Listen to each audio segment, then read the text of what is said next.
Afternoon all, I'd like to show you an amazing game of Mikhail Botvinnik played in the USSR Championship of 1939, an extremely dramatic last round encounter with none other than Alexandrovich Kotov, one of the more prolific chess authors from the USSR, who has written books, most notably Think Like a Grandmaster. So this is very interesting to consider actually, this book, from our evolution of style perspective. Kotov emphasized calculation of variations was critical for how grandmasters think. Although contrary studies emphasize the role of intuition, and if you look nowadays at, for example, the ICC, grandmasters seem to have an amazing intuition. It's not necessarily their calculation of variations, because they can seemingly play very accurately and very quickly. But nevertheless, Think Like a Grandmaster from Kotov has been highly influential. And this was a tournament fiercely contested between Mikhail Botvinnik and Kotov until the very last round. So an all-player which started on April 16th, 1939 and ending May 15th, 1939. So this is the final round on May the 15th. And believe it or not, you know, because it was such a high-profile tournament, so they had the same number of points before this round. And everyone packed out the two halls of the House of Physical Culture. And the organisers also set up a demonstration board on the embankment of the River Moika. So the spectators were accommodated on the opposite side of the river as well. So it was an extremely high profile, prolific game in the last round of an extremely high profile tournament. Let's see what happened. d4 from Alexandrovich Kotov. Mikhail Botvinnik replies with knight f6. After c4 he's choosing Nimzo-Indian, the Nimzo-Indian defense from the hypermodernist Aaron Nimzovich. Knight c3, not avoiding it with knight f3, bishop b4. And Kotov chooses Kasparov's favourite move here. One of the more popular moves in the position is queen c2, second only in my live book to the Rubinstein variation. So queen c2 is second in popularity to e3, the Rubinstein. We see now an unusual looking move here. Most usual is black for just a castle, or play c5, or even d5 here. But Kotov chose knight c6. Now this has a very distinctive plan behind it. Black is not going to be using the c-pawn for a while. He's going to try and liberate through the centre. This bishop maybe got out later with d5 and e5.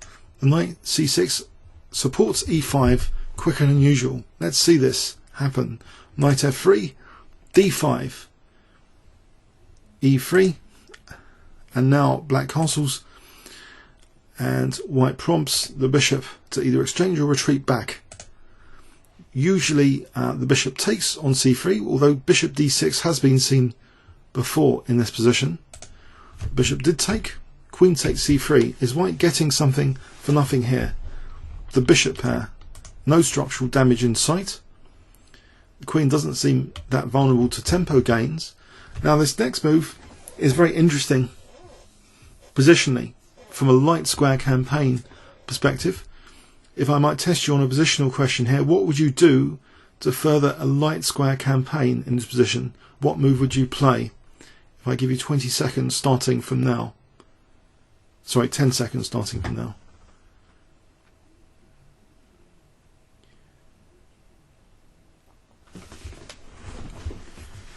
Okay, it looks a bit strange, perhaps. Bishop d7. Why? Why on earth would you want to do this? The thing is, bishop d7 supports ideas like a5, a4, maybe the knight moves later to a5 or a7, and the bishop can come to c6 later, or even b5 after a capture on c4. So it represents a light square campaign attack, and we're going to see this in action now. b3 is played. Let's put on a kibitzer here. I just want to show you something as well. If b4, we can start to witness, I think, something here of relevance for this. Knight e7, and maybe the bishops were ready to take on c4 and bishop c6 maybe, or even some other ideas. But if bishop d3 here, then we can take, and we can see bishop c6. So this bishop d7 is quite an interesting move, really. This is sorting out the problem of the bishop, and there's serious pressure on the light squares, even though white's got the bishop here. But let's go back. So bishop d7, b3, and we see a5. Black doesn't mind to go for a4 here. Bishop d3, a4. So, is this just nuisance pressure? Can this bishop really see the light of day on c1? White plays knight d2. Kotov plays knight d2 here. If he had played b4 in this position, then actually d takes, and on queen takes, there's knight a7, and then that was bishop b5. So the light square campaign can carry on like this, for example. And it's like exchanging off a bad bishop in the French defence a little bit. This sort of position seems solid enough for black, even though white, okay, has the dark square bishop, but it might not be that dangerous here. So let's go back. Knight d2, rook e8, trying to play for a fast e5. White castle's now e5. This is a nuisance. Black is threatening maybe just to take and then take on b3 and potentially isolate a centre pawn here. White plays now d takes e5, and black might already be technically better after this. Maybe the engine session suggesting trying to keep the tension with a move like b4. This might be a lesser evil move already. E takes. If e takes, d takes. Okay, we've got an isolated queen's pawn here, and say bishop e6, bishop b2. It might not be that bad, this position, but certainly it's very comfortable for black.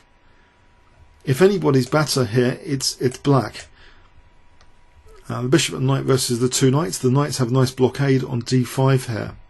So let's go at this move though. D takes e5 seems a little bit asking for a little bit of trouble after knight takes e5. Now if the bishop moved back, then it looks as though this pressure on this pawn chain is coming to a climax. A takes, D takes, and it's difficult. Knight takes, then bishop c6. Black is looking fine here and might even be eyeing up g2 soon, with manoeuvres like this to follow. So let's go back. After bishop b2 was played, we do see a takes, b3, knight takes, and now knight e4 hitting the queen. White doesn't, I think, want to take on e4 here necessarily. It's giving a nice aggressive pawn for supporting both f3 and d3. So say, for example, say rook d1, then even queen g5, there's already some serious threats here. But this may be a little bit like the game continuation anyway. What we're going to see in the game after queen c2 now is knight takes c4, which is annoying. Bishop takes c4, d takes, queen takes c4, and now black to play. Plays a very aggressive queen g5. There's multiple threats. Bishop h3, bishop b5. You can see the light square campaign at work. That bishop d7 was an extraordinarily useful, far-sighted move for light square implications later. And in fact, a very ugly move is prompted now to address both bishop b5 and bishop h3. It's not the sort of move you'd really want to play ideally, usually. It's the move f4. So permanently weakening e4, queen g6. And from a stylistic perspective, actually, it's not just this game, but I've checked out all of Mikhail Botvinnik's wins in brief review earlier before trying to present this game, and there's definitely an iron grip style. I'll call it an iron grip style, and it's the choice of openings which have an influence on that. Often Mikhail Botvinnik is accepting double pawns because he's getting an iron grip on central squares. Here is an example of an iron grip of central squares and across the diagonal to the opponent's king, even potentially. Rook fd1, Now knight d6, and black is clearly better, hitting the queen and e3 and also supporting bishop c6. White is under fierce pressure. This backward pawn is not very pleasant to have here. And you might think, well, hang on, queen takes c7? What does that do? Well, just bishop c6, and we're going for the king now. The iron grip is based on dynamism as well, king safety. Here, knight c4 is pretty nasty. If rook f2, now here, queen d3, where does the knight go? The e-pawn's dropping off surely, or even worse, queen d1 check. This kind of thing starts to be horrible for white. So white's got to be very careful, can't just grab that pawn there. It's going to be under even more extreme pressure around his king.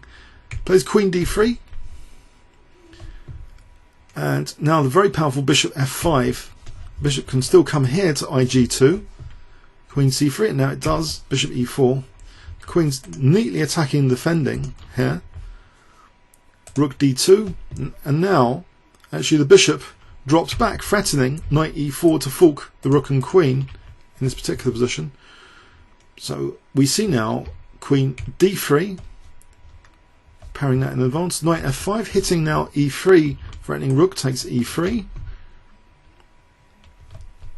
That's blocked with bishop e5, eyeing c7, and we can have an exchange now of c7 for e3 after this move f6. It does weaken the diagonal, but can that be exploited?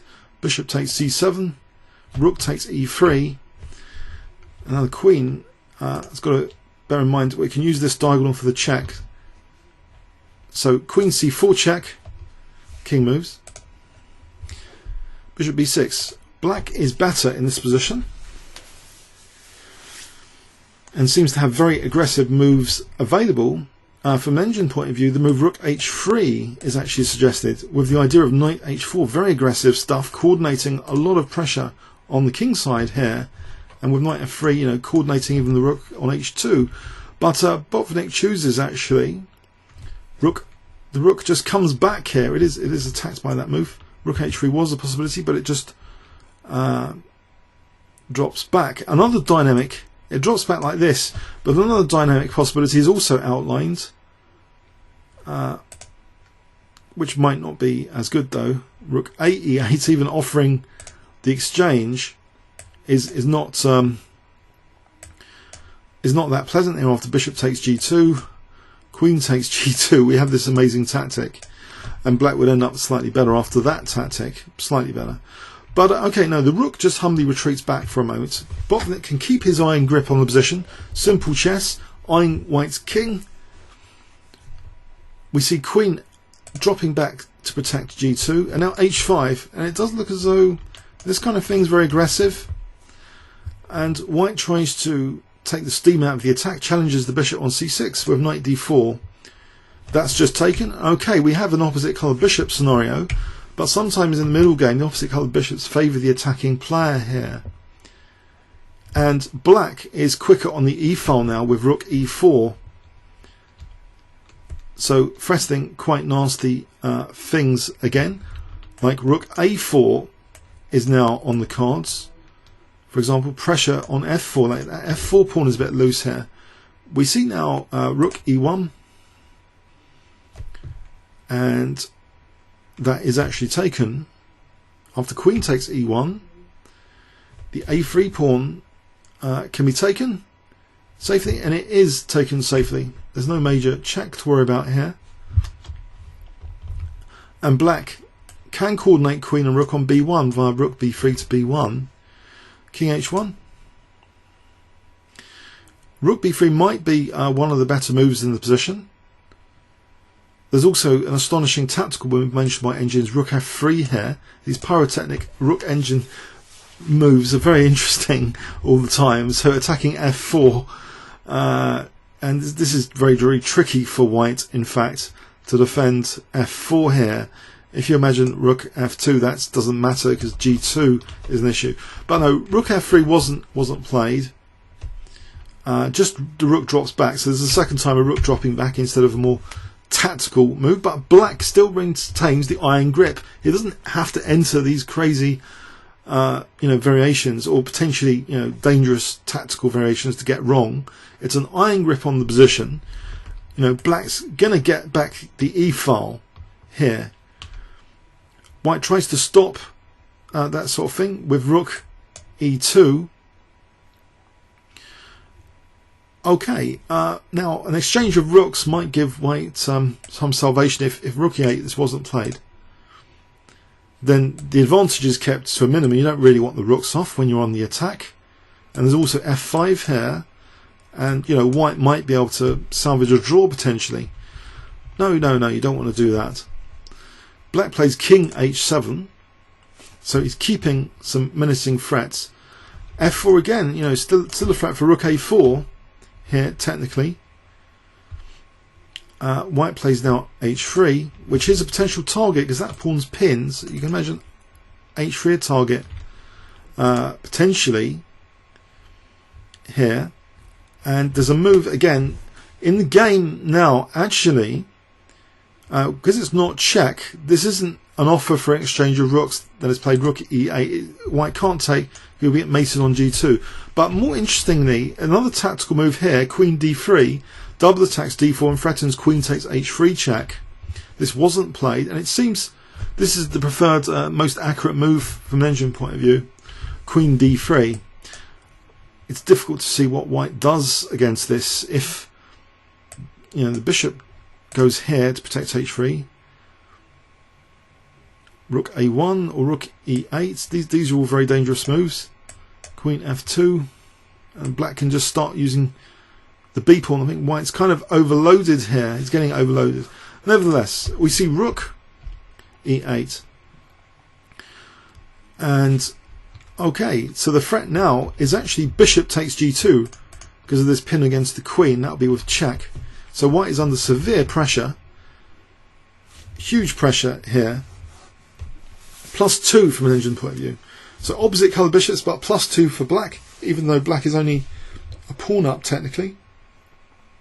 We see Queen F2. This doesn't help White's position at all. Can you see what Black plays now in this position? The final crushing blow. If I give you 10 seconds, you might want to pause the video to try and find the next move.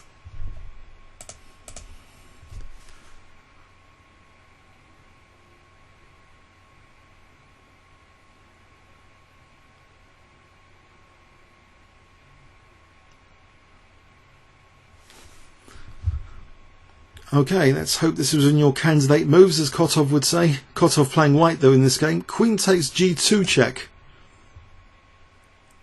It's just winning on the spot really. Queen takes, and now rook takes E2, celebrating the pin. So White is the exchange down. This is easy win for Black. And Kotov had to resign, and with this Mikhail Botvinnik won the USSR championship of 1939, the last championship before World War II started later that year. The games of Mikhail Botvinnik, in my view, represent a really iron grip on positions. I want to show you some of the other games in this particular tournament of stylistic interest. The way he's got an iron grip, control over the centre, and doesn't mind having double pawns. He's emphasising dynamic aspects of the position. Doesn't mind playing winnower gambits.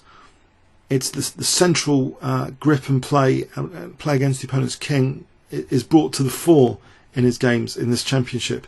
Okay, comments or questions on YouTube? Thanks very much.